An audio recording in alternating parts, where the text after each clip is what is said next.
फांसी देना ही चाहिए ना सरकार को। सरकार जब ऐसे ऐसे बिल लाएगी तो उससे बेहतर है कि फांसी दे दो भाई। ऐसा अभी नियम नहीं है कि कोई एविडेंस है ना मांगा जा रहा है।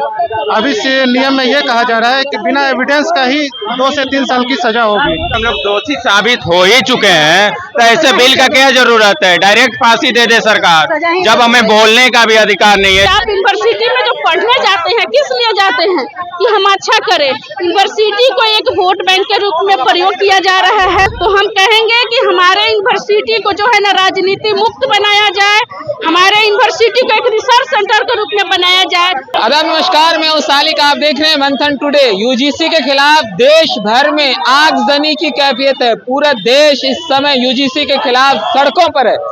आपको नजारा वहां का दिखाएंगे, पटना का दिनकर गोलंबर, जहां पर अभी से 2 महीने पहले मोदी जी ने आकर के यहीं रामधारी सिंह दिनकर की प्रतिमा पर फूल और माला चढ़ाए थे। वहीं आज उनकी तस्वीरों पर काली पोत कर उनके खिलाफ बहुत ही जबरदस्त तरीके से धरना प्रदर्शन चल रहा है, उनके खिलाफ नारेबाजी चल रही है। आप देखिए तस्वीरों के माध्यम से कि किस तरीके से अमित शाह और मोदी जी के खिलाफ लोग नारे लगा रहे हैं और उनका पुतला दहन किया जा रहा है, उनकी तस्वीरों पर काली पोत कर जलाया जा रहा है। और इस तरीके का, और सबसे बड़ी बात यह है कि सवर्ण समाज का सीधे तौर पर कहना है कि आप डायरेक्ट हमें फांसी दे दो। तो आइए सबसे पहले हम बात कराते हैं सारे लोगों से क्या कुछ कहना है यूजीसी कानून पर। यूजीसी में जो नियम आया गया है कि यदि कोई पिछड़ा या अति पिछड़ा वर्ग के कोई छात्र यदि साथ में पढ़ाई कर रहे हैं, यदि झूठे आरोप यदि उसमें कोई लगा के हम लोगों के साथ है ना कोई आरोप लगा देता है और हम लोगों को 2 से 3 साल का सजा का उसमें प्रावधान ऐसा किया गया है, जिससे क्या है कि प्रावधान जो किया गया है उसे बचने के लिए कोई हम लोगों को संस्था मतलब ऐसा किया जाए जिससे कि है ना। अच्छा, तो इसमें संशोधन होना चाहिए, वापस होना चाहिए बिल, वापस ही कर देना, वापस होना चाहिए, वापस होना चाहिए पूरी तरह से। इसमें संशोधन की आवश्यकता नहीं है। संशोधन की आवश्यकता नहीं है। अच्छा, उसमें कुछ संशोधन करके ये कि आप एविडेंस दीजिए तब जाकर के आप किसी पर आरोप तय कर सकते हैं, ऐसा संशोधन। ऐसा अभी नियम नहीं है कि कोई एविडेंस है ना मांगा जा रहा है। अभी से नियम में ये कहा जा रहा है कि बिना एविडेंस का ही 2 से 3 साल की सजा होगी। लेकिन सरकार से क्या चाहते हैं? सरकार से यही मांग है कि यूजीसी बिल वापस ले ले। वापस सीधे तौर पर ही चाहते हैं कि वापस हो। और भी लोग मौजूद हैं, सीधे तौर पर जुड़ेंगे कि जानने की कोशिश करेंगे। यूजीसी के खिलाफ पूरे देश भर में आंदोलन जारी है। ऐसे में देखिए क्या बैनर लिखा, मैं सवर्ण हूँ मुझे फांसी दो। क्या कहते हैं?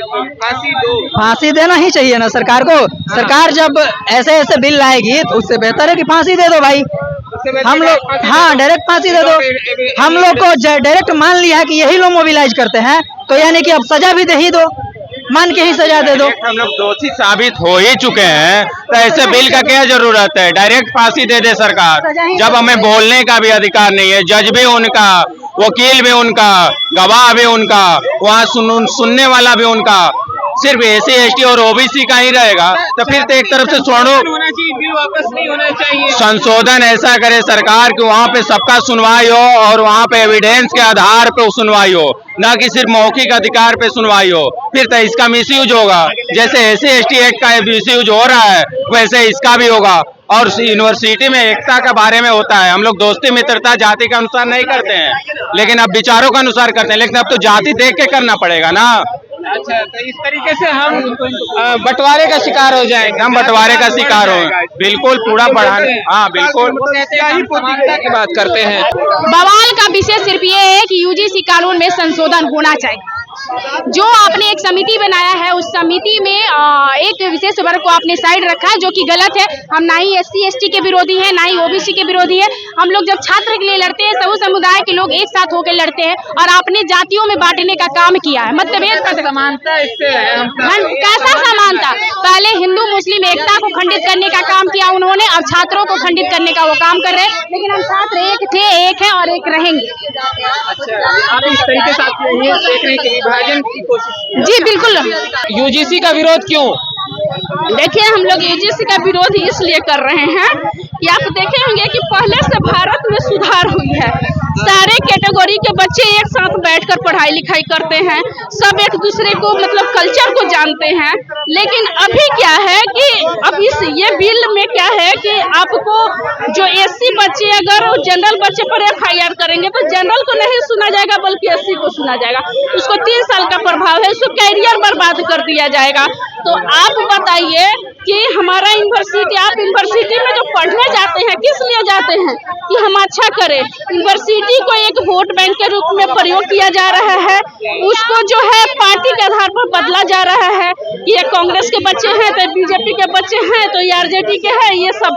तो हम कहेंगे कि हमारे यूनिवर्सिटी को जो है ना राजनीति मुक्त बनाया जाए, हमारे यूनिवर्सिटी को एक रिसर्च सेंटर के रूप में बनाया जाए।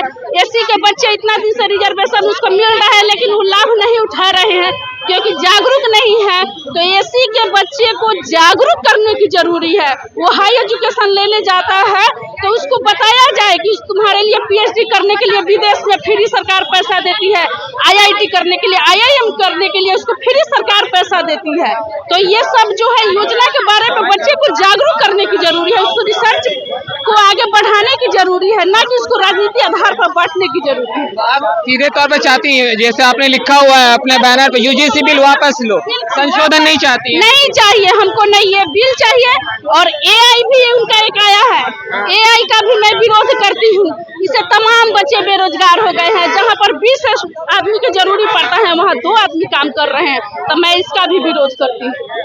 इन नीतियों का, सरकार की नीतियों, बिल्कुल बिल्कुल, मैं सरकार की इस नीति को मैं विरोध करती हूँ। तो देखिए किस तरीके से महिलाओं ने भी और फिर साथ में पुरुष ने भी किस तरीके से कहा है कि पूरी तरह से बिल वापस होना चाहिए। कई लोगों ने कहा कि संशोधन हम नहीं चाहते, बल्कि सीधे तौर पर बिल वापस होना चाहिए। अभी देखिए, अभी ये बिल आने के बाद से लगातार पूरे इंडिया में किस तरीके का माहौल है और हर जगह इसका विरोध हो रहा है। सरकार पर इसका क्या प्रभाव पड़ेगा, सत्ता में बैठे लोगों पर क्या इसका असर पड़ेगा, क्या इसमें संशोधन होगा या ये बिल पूरी तरह से वापस होगा, ये देखने वाली बात होगी। लेकिन फिलहाल आप पटना के दिनकर गोलंबर का नजारा देखिए।